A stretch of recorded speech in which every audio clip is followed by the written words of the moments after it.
The hot African sun beat down on Dr. Rose Miller as she wiped sweat from her forehead. She adjusted her wide-brimmed hat and took another look through her binoculars. The vast grasslands stretched out before her team, golden and swaying in the gentle breeze. They had been tracking unusual magnetic readings for 3 days, but what she saw on the horizon made no sense at all. "Hey, Tom, come take a look at this," she called to her research partner. "Am I going crazy, or is that what I think it is?" Tom grabbed the binoculars, his eyes narrowing as he focused on the strange shape in the distance. "That's impossible."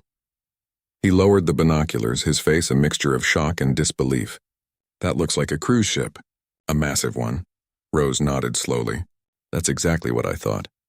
The 6-person expedition team had been studying unusual weather patterns in this remote part of the Serengeti for weeks.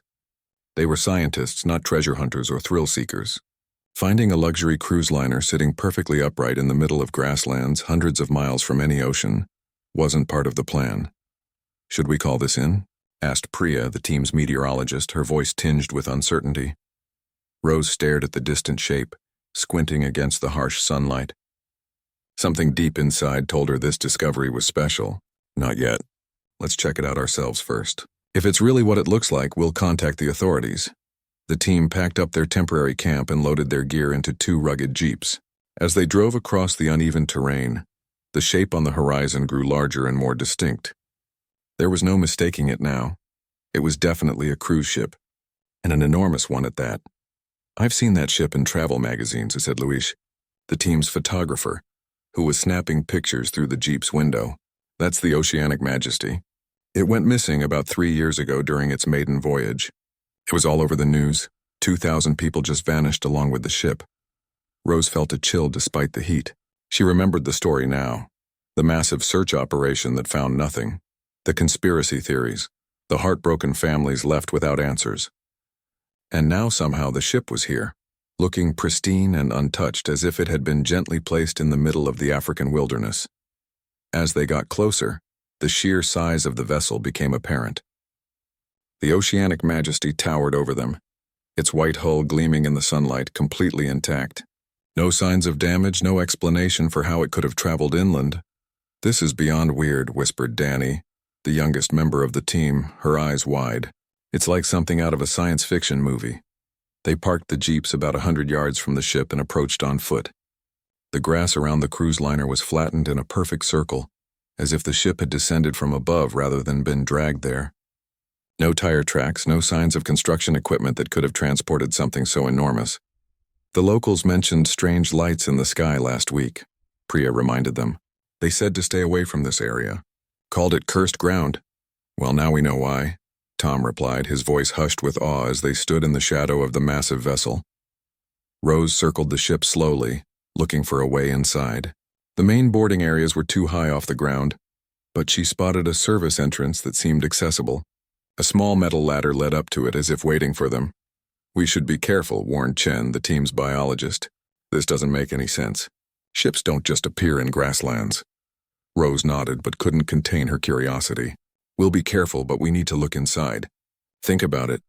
This ship and everyone on board vanished without a trace years ago. We might find answers that hundreds of families have been waiting for." The team gathered their equipment: flashlights, cameras, first aid kits, and radios. Before approaching the ladder, Rose gathered them in a circle. "Stay together. No one wanders off alone.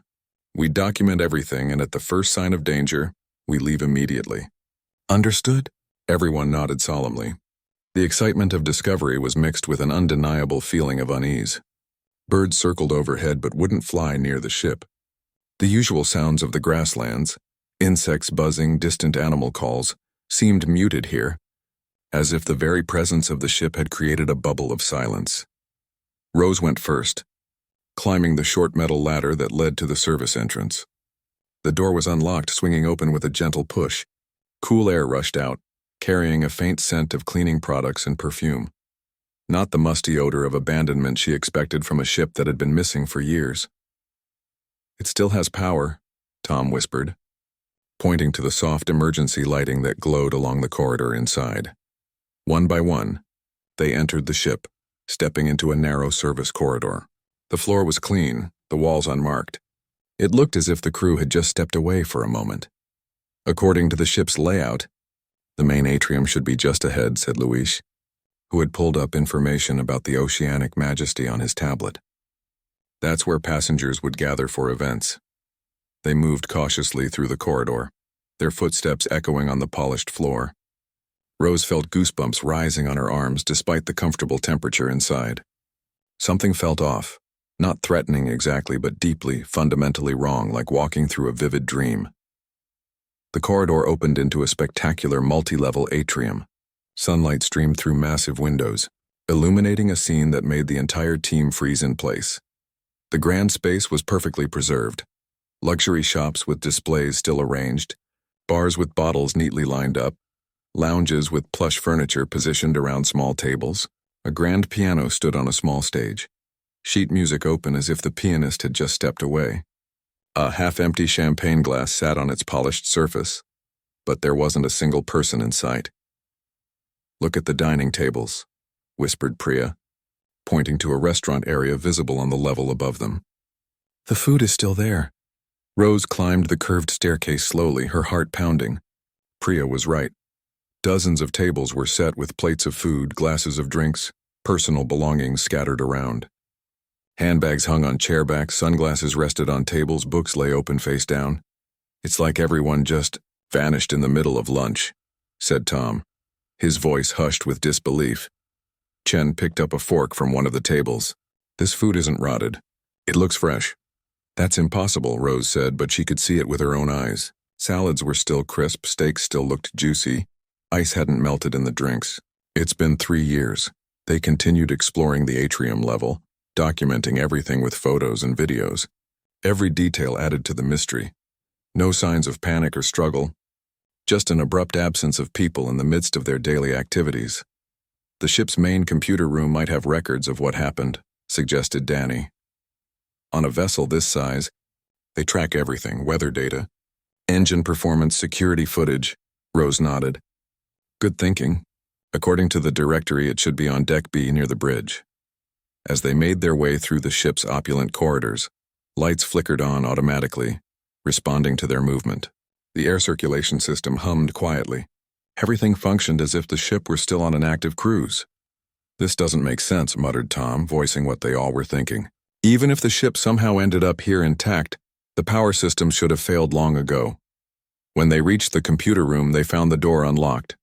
Inside, screens glowed with active displays showing ship systems, all functioning normally. Danny, who had experience with maritime systems, sat down at the main console. The captain's log should be accessible here, she said, her fingers moving across the keyboard. And, got it. The group gathered around as the screen displayed the final entries. The last one was dated exactly 3 years ago to the day. Unusual atmospheric conditions developing, Rose read aloud.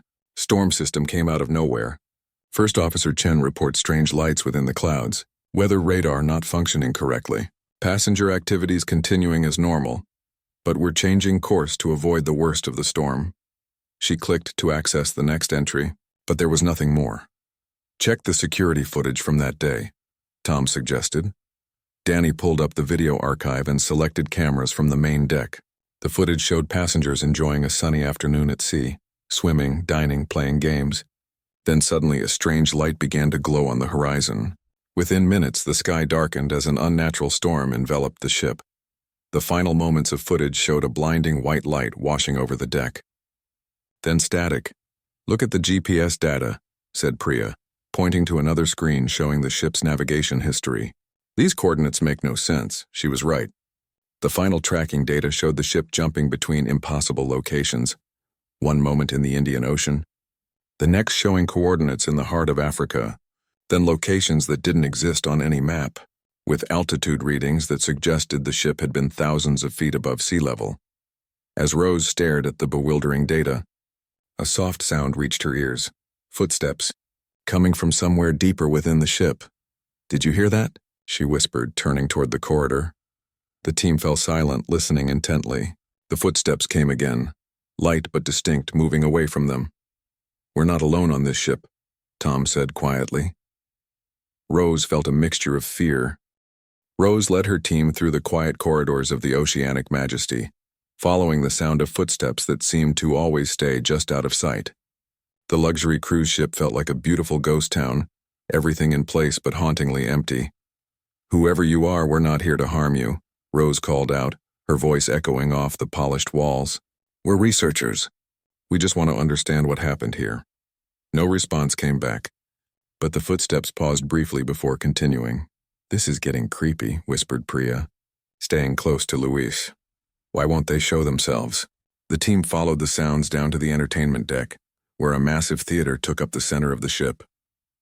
The doors stood partially open and Rose could swear she saw movement inside.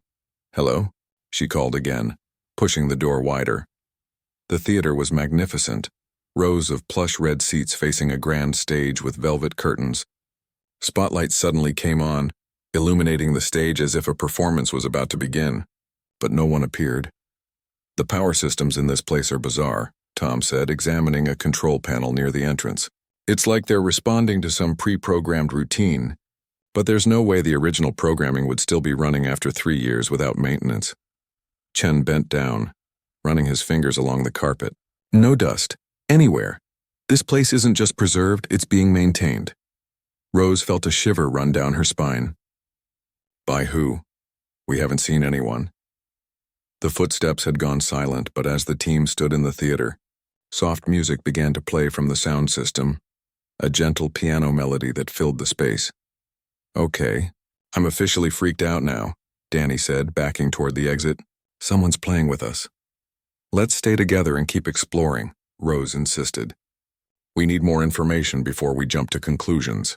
They left the theater and continued through the ship, documenting everything with photos and videos. The shopping deck was frozen in time, luxury stores with expensive merchandise still displayed, price tags attached.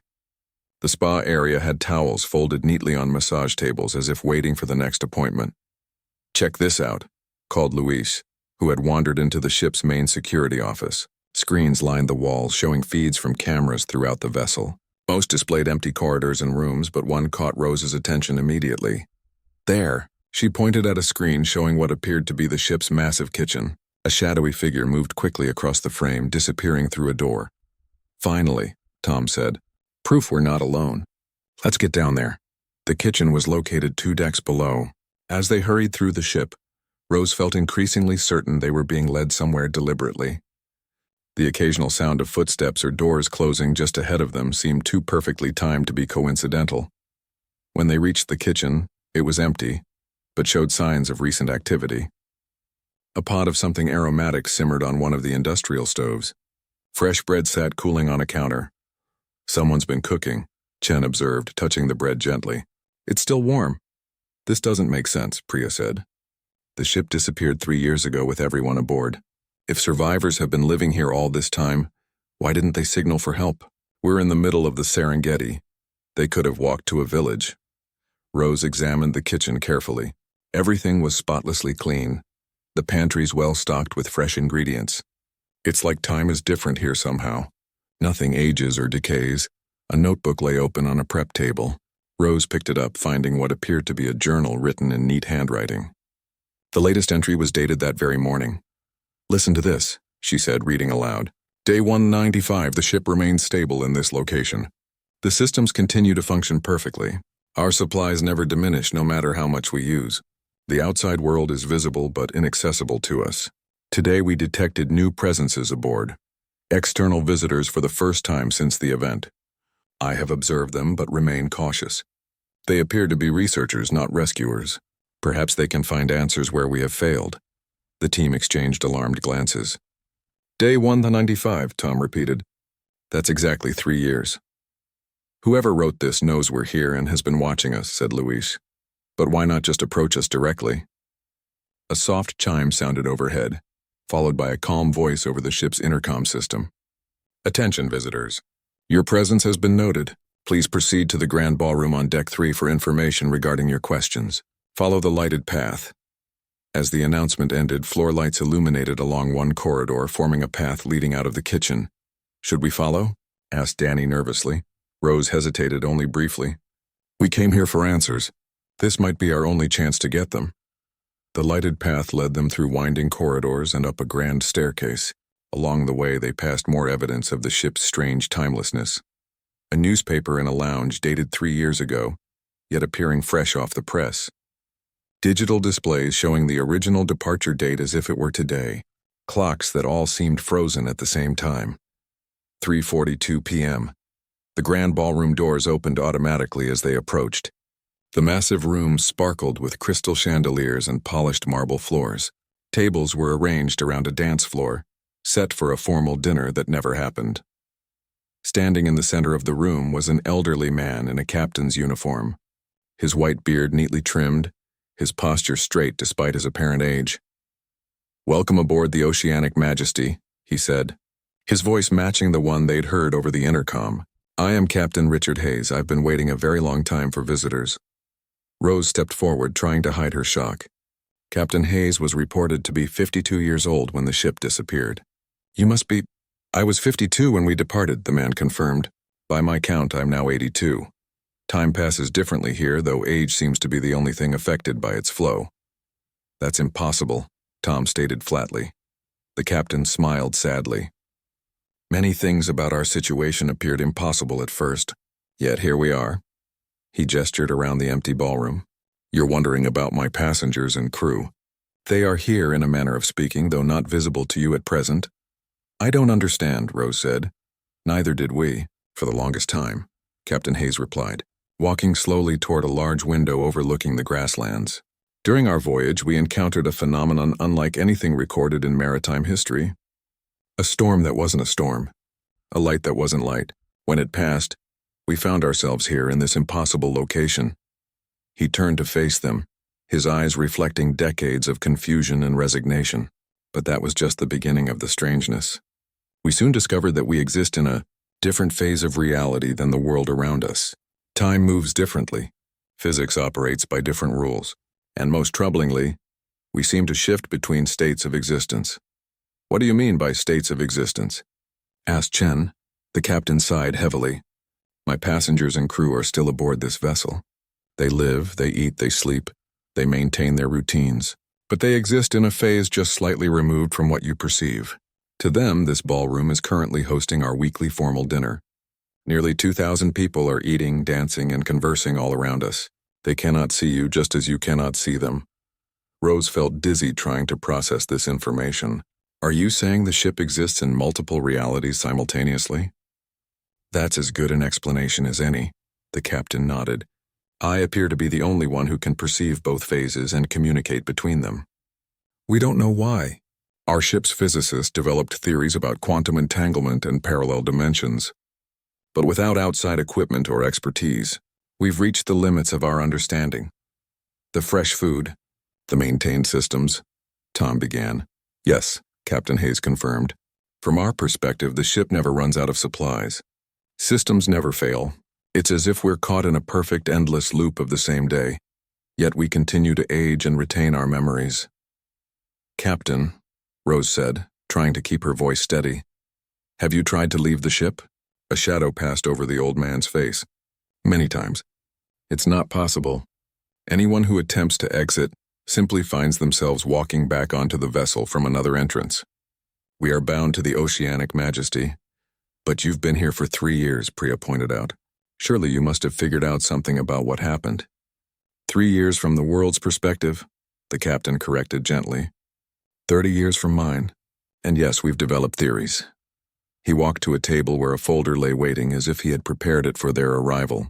"This contains all our research, observations, and hypotheses.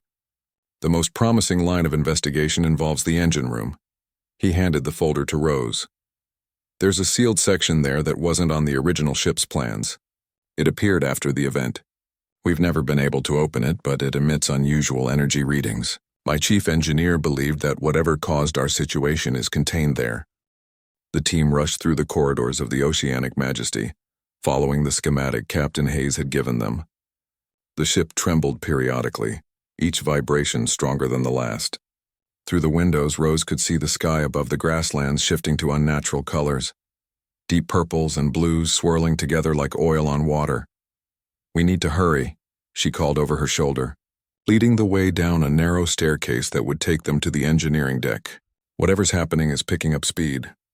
I still can't wrap my head around this, Danny said, her voice shaky as they descended. 2,000 people just existing in another reality alongside us? It sounds impossible. 3 years ago I would have agreed with you, Tom replied. But right now we're standing inside a cruise ship in the middle of the African grasslands. I think we left impossible behind a while ago. They reached a heavy door marked Engineering Authorized Personnel Only. Rose pushed it open, revealing a vast space filled with massive engines and complex machinery. Unlike the rest of the ship, this area showed signs of extensive modification. Makeshift equipment had been bolted to the original systems, and handwritten notes were taped to various control panels. The engineers have been trying to fix things, Chen observed, examining some of the modifications. These are incredibly sophisticated workarounds. Over there, Louise pointed to the far end of the engine room, where a section had been cordoned off with hazard tape. Beyond it stood a door unlike any other on the ship, a perfect circle of what looked like brushed metal, with no visible handle or control panel. As they approached, Rose felt a strange sensation, like walking through water, with each step requiring more effort than the last. The air seemed to thicken and sounds became distorted. "Do you feel that?" she asked, her words coming out slightly slurred. "Like moving through syrup," Priya confirmed, her movements visibly slowing. "Time is different here." They pushed forward, fighting against the increasing resistance. When they finally reached the circular door, Tom placed his hand on its surface. To everyone's surprise, it felt warm and seemed to pulse slightly, like a heartbeat. "There's no way to open it," he said after examining the seamless metal. "No handle, no keypad, nothing." Rose studied the door carefully, noticing faint etchings around its edge, symbols that looked mathematical in nature, but unlike any equation she'd seen before. These markings, they look almost like quantum formulas, but twisted somehow. A loud cracking sound echoed through the ship, and the floor tilted briefly before righting itself. Through the small porthole windows, they could see the grassland landscape outside beginning to blur, as if viewed through rippling water. "We're running out of time," Rose said urgently. "We need to get this door open now." Luis had been examining the area around the door and noticed a small panel hidden behind some pipes. "Look at this," he called, pulling away some cables to reveal what appeared to be a scanner of some kind. "Maybe it needs authorization." "The captain said they could never get in," Chen reminded them. "Whatever it needs, they didn't have it." Rose stared at the scanner, a thought forming. Or maybe they did have it but didn't realize it. She reached into her pocket and pulled out her university ID card, which contained an RFID chip. The captain mentioned quantum entanglement. What if this door responds to something from outside their time bubble? It was a long shot, but she waved her ID over the scanner. For a moment, nothing happened. Then, with a soft hum, lights appeared around the edge of the circular door, pulsing in a rhythmic sequence. "It's working," Tom exclaimed. The door began to rotate slowly, revealing a small chamber beyond. As it opened fully, they were bathed in an eerie blue light emanating from inside.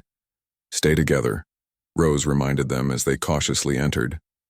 The chamber was perfectly round, its walls covered in the same strange symbols they'd seen on the door. In the center stood what could only be described as a machine, though like nothing any of them had ever seen before. A sphere of swirling energy hovered inside a ring of curved metal struts, suspended over a pedestal covered in controls and displays. "What is this thing?" whispered Danny, staring at the sphere in awe. "According to these readouts," Tom said, examining one of the displays, "it appears to be some kind of reality anchor. That's the closest translation I can make of these terms." Rose approached the pedestal carefully, noticing a journal lying open beside the controls. She began to read aloud. "Project Crossroads Final Test Log. The spatial folding technology has exceeded all expectations. Initial tests show we can reduce travel time between any 2 points on Earth to 0. The military applications alone justify the entire black budget. Passenger trials begin tomorrow on the Oceanic Majesty. The world will never be the same." She turned the page, finding increasingly frantic entries. "Something's wrong. The fold didn't complete properly. We're stuck between points, between realities. Passengers don't notice yet. Ship systems compensating. Attempting emergency protocols." The final entry was barely legible, the handwriting deteriorating. "God help us. The fold created a pocket dimension. Ship exists in multiple states simultaneously. I'm losing grasp on primary reality. Engine modifications failing. Cannot reverse process. If found, destroy control sphere. Only way to collapse wave at the entry ended mid-word. This wasn't an accident, Rose said, looking up from the journal. This ship was being used for some kind of secret transportation experiment. They were trying to create technology that could instantly move people from one place to another. And it went horribly wrong. Priya finished. They created some kind of bubble of warped reality instead. The ship lurched violently, throwing them against the walls. Through the open doorway, they could see the engine room flickering, sometimes appearing as they had seen it moments ago, sometimes transforming into something else entirely. For brief seconds, they glimpsed people, engineers in uniforms, moving around equipment that both was and wasn't there. Reality is becoming unstable, Chen shouted over the increasing noise of metal groaning and systems whining. We need to decide what to do with this machine. Rose examined the controls more carefully. The journal mentioned destroying the control sphere to collapse the waveform. That must mean shutting down this device would end the spatial anomaly.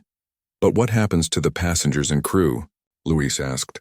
If we collapse their reality bubble, the question hung in the air.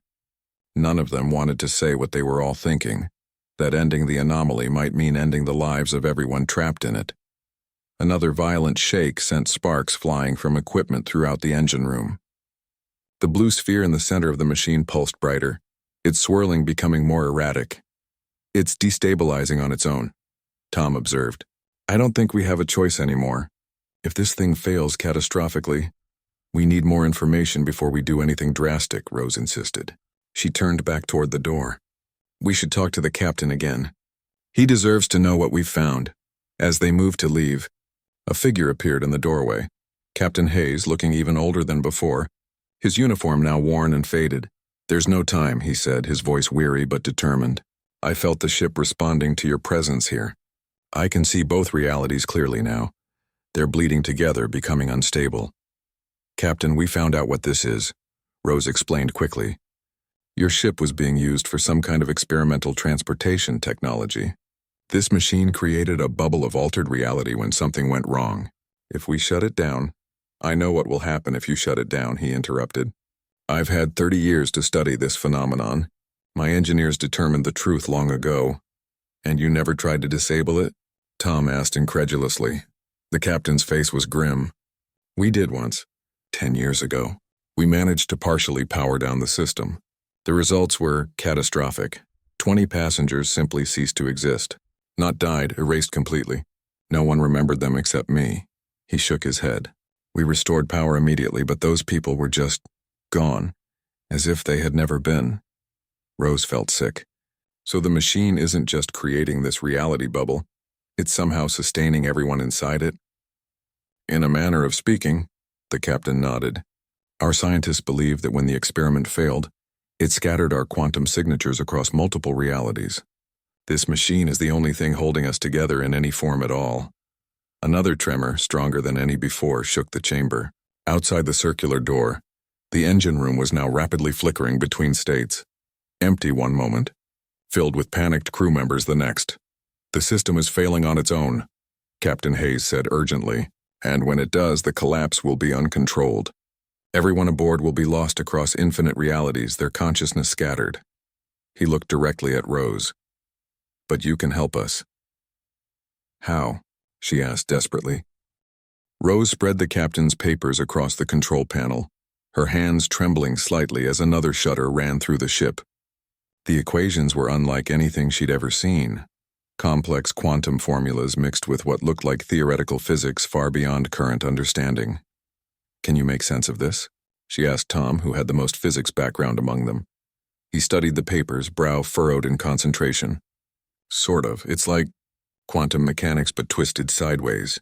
These equations describe reality as multi-layered rather than linear. He pointed to a sequence of symbols. This appears to be instructions for recalibrating the device. Then let's get started, Rose said. Danny, help Tom interpret these commands. Luis, keep documenting everything.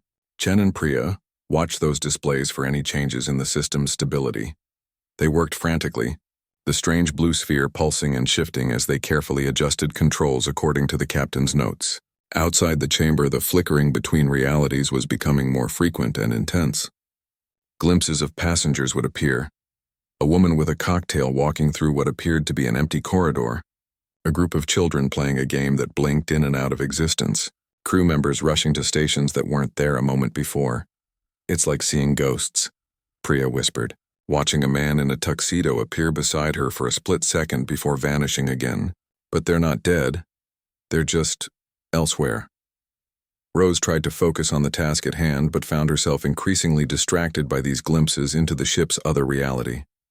A family appeared briefly at a table that materialized and then disappeared.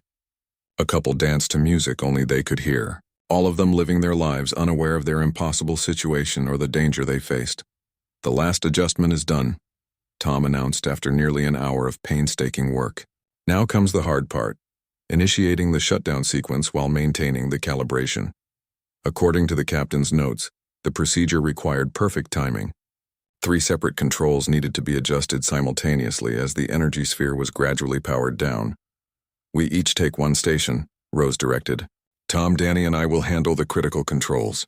The rest of you monitor the system and tell us if anything looks wrong."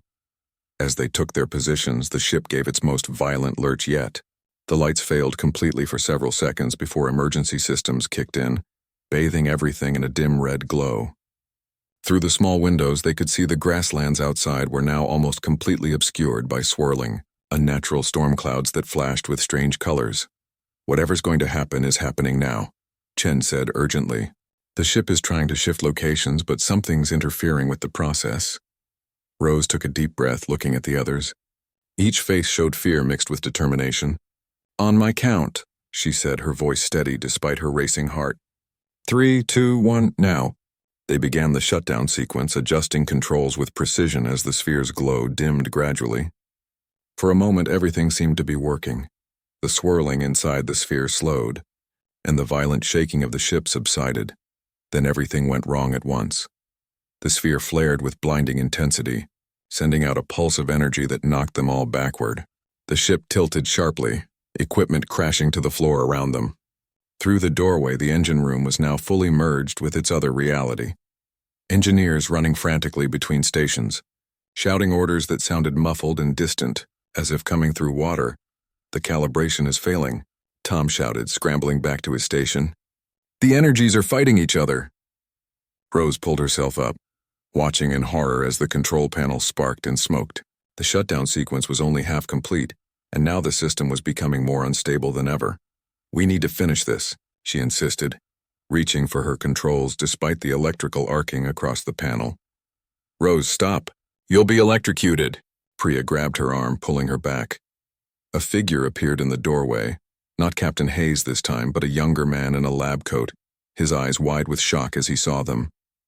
"Who are you people?" he demanded, his voice sounding eerily distorted. "What are you doing to my experiment?" He tried to step toward them but seemed unable to move fully into the chamber, his form flickering and transparent like a bad hologram. "Your experiment is killing 2,000 people," Rose shouted back at him. "Who are you?" The man's face contorted with anger and fear. "Dr. Victor Reynolds, chief scientist of Project Crossroads. This is classified military technology. You have no authorization to— Your project failed 30 years ago," Tom cut in. "These people have been trapped in a temporal anomaly because of you." Reynolds' expression changed to confusion. 30 years? That's impossible. We just initiated the fold yesterday." He looked around wildly, seeming to notice for the first time the strange flicker of reality around him. "What's happening to my ship?" Before anyone could answer, he vanished, not gradually but instantly, like a television being switched off. "The realities are collapsing into each other," Chen observed, checking readings on a still-functioning display. "People from both sides are starting to cross over." As if to prove his point, the chamber suddenly filled with ghostly figures, passengers and crew members appearing and disappearing, some seeming more solid than others, all unaware of what was happening. A woman walked right through Luis as if he wasn't there. A child's ball rolled across the floor, passing through solid objects before vanishing. "We can't complete the sequence with the controls damaged," Danny said, examining the sparking panel. "We need another way." Rose looked at the sphere, its energy now pulsing erratically. An idea formed. Desperate and dangerous, but possibly their only option. The captain's notes mentioned that the sphere contains the quantum signatures of everyone on the ship, she said quickly. What if we could manually adjust it? Direct the energy ourselves? That's insane, Tom objected. We don't know what touching that energy would do to a person. But the system is trying to correct itself, Rose insisted, pointing to patterns forming within the sphere. Look, it's attempting to stabilize, searching for a coherent frequency. It just needs guidance. Another violent shake sent more equipment crashing down around them. A crack appeared in one wall of the chamber, widening as they watched. We don't have time to debate. Rose made her decision, stepping toward the pedestal. I'm going to try. Not alone you're not, Tom said firmly, moving to her side. The others joined them, forming a circle around the pulsing sphere. What's the plan? Priya asked, her voice tight with fear but steady. Rose studied the shifting energy. According to these readings, the sphere contains the entangled quantum states of everyone aboard. If we can stabilize it manually, force it into a single coherent pattern instead of this chaos, we become the calibration. Chen finished, understanding. Our presence as outsiders could provide the anchor point it needs. Exactly. We need to touch it simultaneously, creating a circuit of stable external reference points. Rose looked at each of them. But I won't lie, I have no idea what this will do to us. We could end up trapped ourselves. Or worse. Luis gripped his camera tightly. 2,000 people, Rose, we have to try. They positioned themselves evenly around the sphere, each at what appeared to be a focal point in its swirling pattern. The energy had become almost hypnotic, colors shifting in ways the human eye shouldn't be able to perceive. Remember, Rose said, her voice barely audible over the groaning of the ship's structure around them. Think about stability, about reality as we know it. Our world, our time. We need to give the system something solid to lock onto. On 3, Tom said, his hand hovering near the pulsing energy. 1, 2. Before he could say 3, the ship gave a tremendous lurch. The floor seemed to drop away beneath them, and gravity itself became confused. They fell into the sphere, their hands entering the swirling energy not by choice but by accident. The world exploded into light and sensation. Rose felt herself being pulled in all directions at once, her consciousness stretching thin across what felt like infinite possibilities. She saw the ship in 1,000 different places, at the bottom of the ocean, flying through the air, sitting in a museum, breaking apart in a storm. She saw the passengers living and dying in countless variations of reality. And somewhere in that chaos, she caught glimpses of understanding, the nature of the experiment, the ambition that had led to this disaster, the fear of those who realized what they had done. In one reality, the ship had simply disappeared without a trace. In another, it had exploded spectacularly. In yet another, it had completed its journey without incident, the experiment deemed a failure. Through the overwhelming flood of information, Rose held on to one thought: home. Their reality. The true timeline from which this ship had been wrenched 3 years ago.